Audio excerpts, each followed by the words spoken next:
I'm Italian Gamer Joe, and you're watching the top 10 ways Nancy Drew Curse of Blackmoor Manor could have been better.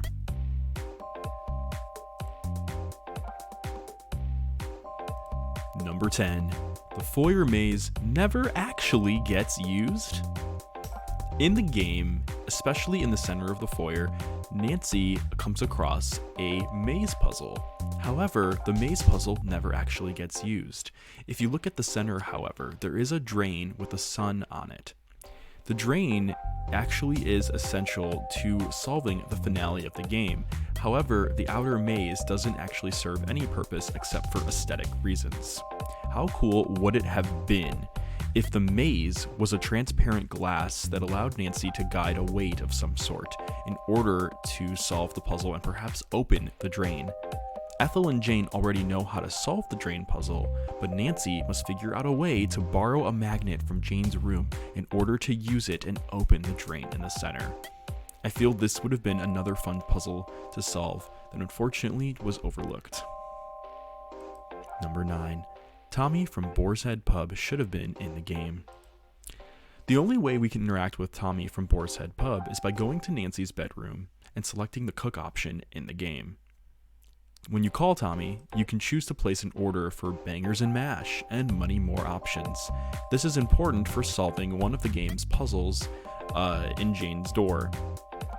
How cool would it have been, however, if we could leave the manor and get the opportunity to meet our very own Tommy?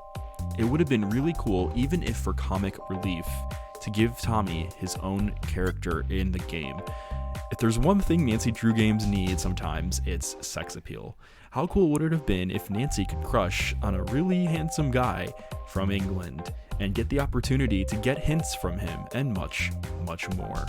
I feel that this could have been a very fun opportunity for her interactive to explore fun situations with Nancy and give Nancy and Tommy the opportunity to get to know each other, even if for a fleeting moment. Number 8. The Manor's back hallway wasn't really used. The Manor's hallway never exactly had any purpose other than showing us the kitchen that was out of order, as well as some ghosts and even the ball Nancy needs to solve a puzzle eventually later on. I think it would have been great if there was a couch or some perhaps area that maybe Nancy could have explored or checked out other than what they gave us, or perhaps even a place for Ethel to sit down and have a stationary place to talk to her. Number 7. Ethel's involvement in the game. Was it a dropped ball?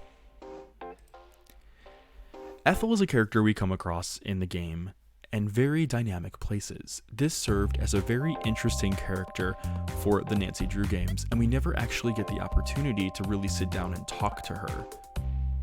It would have been great if Ethel had perhaps a stationary location, like why not the kitchen? Why not somewhere to give Ethel the opportunity for Nancy and Ethel to talk to each other? Of course, they can still bump into each other in random places in the manor, but why not give Ethel a stationary place to talk to Nancy? It would have been great to get the opportunity to interrogate her like everybody else in the game. Number 6. The library didn't have enough. If there's one thing this library had, it was beauty. The architecture of the library just looked phenomenal, and being able to talk to Nigel and get information about the Penvillans was very, very great. However, if there's one thing the library could have done better, besides giving us the computer and Eleanor's statue, we could have had the opportunity to maybe climb the ladder and explore more of the library. Perhaps Nancy could slide the ladder around and pull a sequence code of books that could open a secret passageway that Nancy could use to solve the case. Unfortunately, this just didn't feel enough, and I think this could have been a great opportunity for the game to include a brand new puzzle that we didn't get. Number 5. Giving Nancy night vision goggles. Throughout Curse of Blackmoor Manor, Nancy uses glow sticks supplied by Jane and eventually a glow rock in order to explore the dark, decrepit secret passageways of Blackmoor Manor. but how cool would it have been if Nancy could have found or brought with her a pair of her own night vision goggles? How cool would it have been to be able to walk around Blackmoor Manor's passages and even rooms while turning on a night vision mode?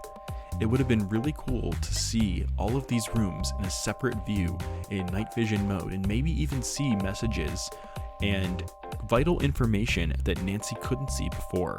And instead of trying to get glow sticks from Jane, Nancy could get batteries to charge her night vision goggles. Number 4, making the upstairs hallway larger. As you can see here in this image, Nancy can only go right to go towards the locked door in Blackmoor Manor. My suggestion is improving the size of the hallway and giving the player the opportunity to go right or left as well and still talk to Lulu. In this blueprint that I created, I believe it would be very important and effective if the game included especially more rooms to explore in Blackmoor Manor, even if they were just minor at best. For example, a bathroom, a closet, or even Hugh's office. Hugh is a phone friend in the game, but doesn't actually get the opportunity to come into the game.